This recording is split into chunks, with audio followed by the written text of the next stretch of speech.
I'm Mr. James from Charm City Karate. So the other day, my buddy sends me this video. I'm watching this video. I got a link to it in the description. And it occurs to me watching this video, something that a lot of people don't think about. Self-defense does not happen in a vacuum. What do I mean by that? Well, you know, you're in your karate class or your jiu-jitsu class or whatever, and you think about the immediate thing. Okay, guy throws a punch, guy takes you down, guy's trying to choke you, whatever. That's all you're dealing with. There's a lot of stuff around that people don't think about. What about the guy watching the fight?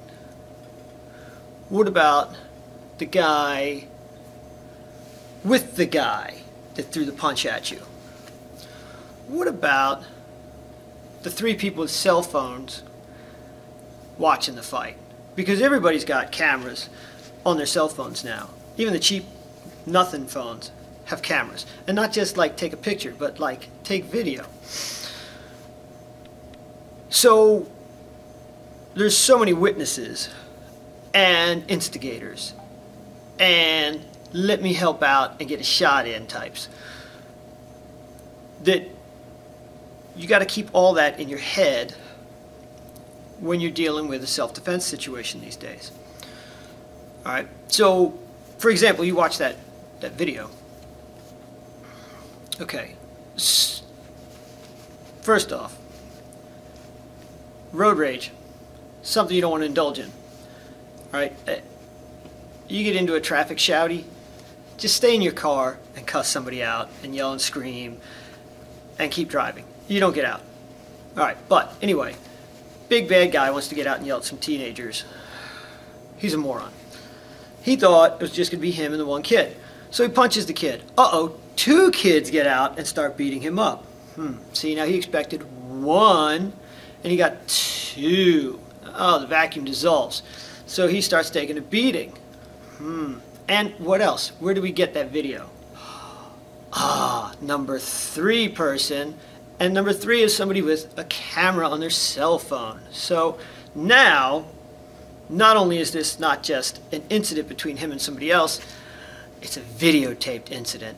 Alright, not videotaped because I'm ancient and I still use terms like videotape, but it is a digitally recorded incident, which, thanks to the internet, can be spread all over the universe in seconds. Not the localized, quiet incident this guy was expecting.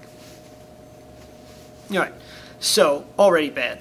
Then, his wife gets out of the car, comes over and hands him a gun. I don't know what she's thinking, because that's on the camera too. And, but now, if you're these two kids throwing punches into this guy, their self-defense situation has now escaped the vacuum too, because here comes a second person for them to deal with, and she has a weapon. I don't know why she didn't enter the fray herself, but whatever. She's like handing him a prop. Here, Sir Arthur, is your sword. I don't know. But now the whole thing is escalated, because here comes deadly force. Alright. Fat boy takes a pretty good beating, gets a weapon. The kids get back in the car. Fat boy fires some shots. The whole thing's totally out of control, but you can see how everything escaped what would have been pretty much a basic self-defense situation in the dojo. You would have said, alright, so you're standing there and a guy throws a punch at you. Okay, a guy throws a punch at you, and you start a self-defense technique, and then 2 more people jump in. What? How did that happen? Oh, I don't know. And there's a guy over there recording it, so you have to try and keep a vehicle between you and him so that nobody can see it. What? Oh, and then halfway through your technique, somebody else comes over and hands the guy you were beating up a gun. Huh? Oh, pretty weird. So, what you need to start doing, if you're not already, is trying to think about expanded situations when you're practicing your self-defense. Now, first thing that I recommend is prejudice your witnesses. What I mean by that is, you need to say things like, I don't want to fight.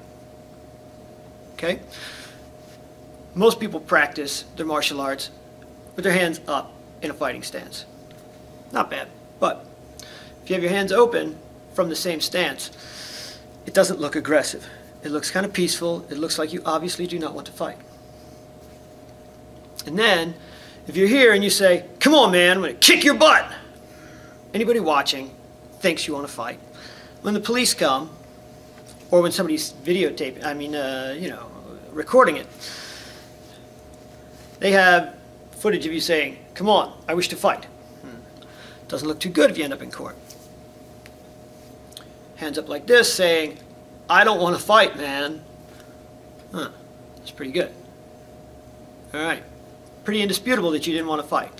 Now, you having your hands up saying, come on, man, I'll kill you, could be you're totally scared out of your mind. I don't want to fight, man, could be you're totally scared out of your mind. All right? Both come from the same place, but one has everybody watching it going, yeah, he didn't want to fight. One has everybody watching going, ooh, he's crazy, he wanted to beat that guy up. Which one do you want a jury watching? Okay? Which one do you want the cops watching? Because here's the thing, when the cops show up, they have the option of letting you go. If the cops show up and they start taking these people's reports, the witnesses' testimonies, and they decide that you did nothing wrong, they can let you go. And when they let you go, that's it. You are done, baby. It's over. DA doesn't call you. No files are charged. No charges are filed against you. You go home. It's over. Okay? So that's the first thing you want to get done, is have the cop go, I don't think you did anything wrong here, Mr. Jones. You can leave. If the cop decides, no, that guy wanted to fight, he's going downtown with us, now lawyers get involved. It's no fun. All right, so you want all these witnesses to think you didn't want to fight. You might also want to say, I know your wife has a gun.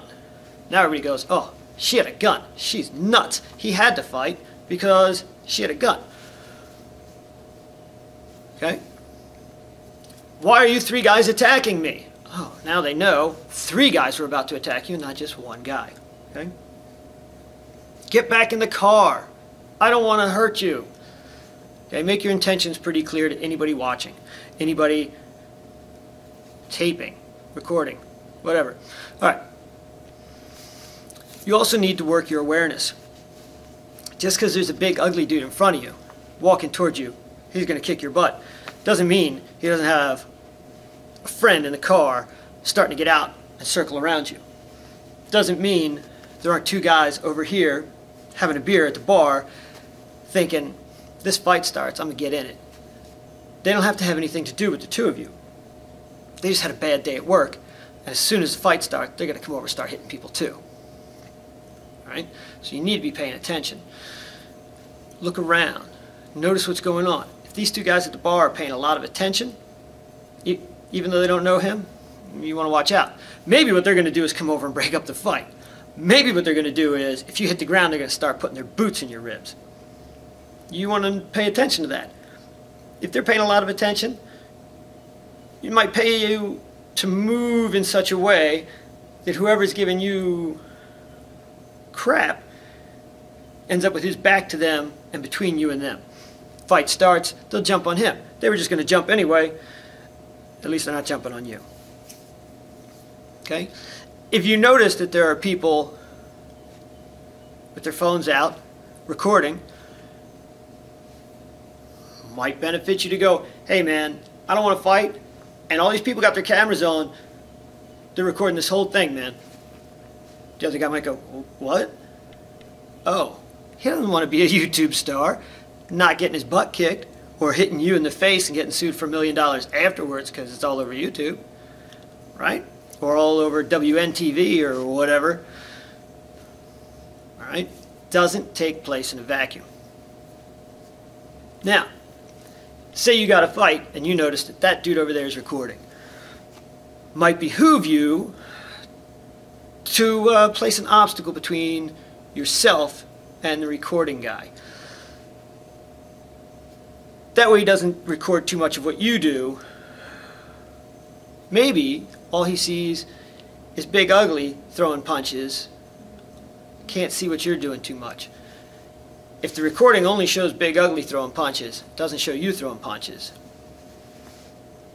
legally they can't say anything about what isn't on the video.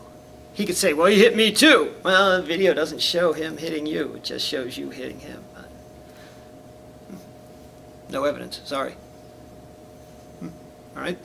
So you can start to practice some of this stuff. You can just have somebody standing there like this, like with a pretend phone while you're in class. Oh, you move around, try to get something between the two of you. Get your back turned so nobody can see your face. You'd be like, it wasn't me. All right. Practice by having somebody randomly walk in